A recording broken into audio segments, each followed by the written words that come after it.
আজকে আমি চলে গেছিলাম বিয়ের অনেক দিন পরে মামা বাড়িতে। আর গিয়েই সবার সাথে দেখো এখানে বসে গল্প করতে লেগে পড়েছি। আর আমার ছোট ছোট দুটো বোন ভীষণ খুশি ছিল। আর মামি জলদি জলদি চলে গেছিল চা করতে। আর আজকে কিন্তু মামা বাড়িতে নিয়ে গেছিলাম সোমনাথ দাকে আর সোমনাথ দার বউকে। আর আমরা যাব শুনে মামা তো আগের থেকে বাজার করে হাজির।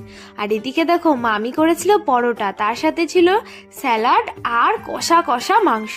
মামি অবশ্য খুব সুন্দর রান্না করে, আমার সব সময় মামির হাতের রান্না খুব ভালো লাগে।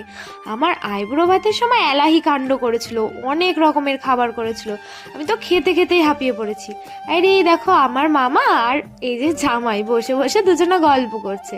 আর আমরা প্ল্যান করেছি আর একটু বেশি ঠান্ডা পড়লে মামা বাড়িতে যাব মাছ ধরতে। আমার মামা বাড়ি অনেক বড় পুকুর আছে। তো খাওয়া দাওয়া করে আমার বোনদেরকে আর মামাকে টাটা করে আমরা এখন বেরিয়ে যাচ্ছি। আর মামা দেখো ব্যাগ ভর্তি করে বাজার পাঠিয়ে দিয়েছে আজকে।